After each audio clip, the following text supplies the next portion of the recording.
So without giving away the book, how does this trial happens? What is the series of events that force the colonies to have this trial? And I guess it's a public trial in order to show everyone that this is a law-abiding country or a colony.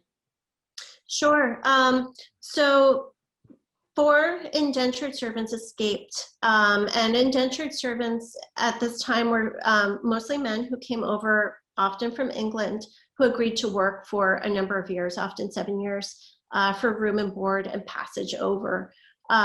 So these were a group of four men who had entered into this contract to become indentured servants. Arthur Peach was kind of the ringleader of this group.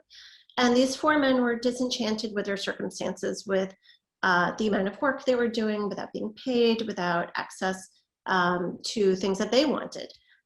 So these four men escaped during the night from Plymouth Colony and set off on footpaths that were indigenous footpaths that led through the woods to go from one area to another.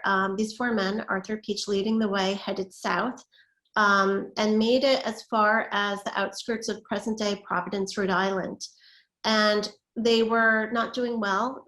They did not have a lot of resources or skills for hiking through the woods, or supplies, provisions with them. So they were lost, hungry, tired. They had kind of camped by the side of one of these footpaths through the woods, and they spot a man who is called Penawanyanquis, who is an indigenous trader of the Nipmuc tribe, a young man who was headed toward Plymouth Colony's trading outpost to trade beaver pelts, which were in very high demand at the time, for wampum, which were a type of shell that was polished and used as the currency of the day, both by settlers and indigenous people.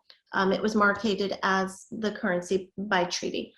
And so they spot Penawanyanquis, and there's no interaction. But that night, we have in the archival records Arthur Peach saying to his companions, I'm going to kill him and take what he has from him when he comes back.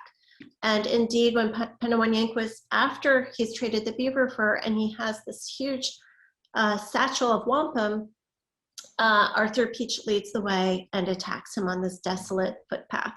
And what no one could have predicted is that Penawanyanquis survives long enough to identify his killers in a deathbed declaration to none other than the founder of Providence, Rhode Island, Roger Williams. And then Penawanyanquis dies shortly after, but it falls on Roger Williams's shoulders to find the murderers.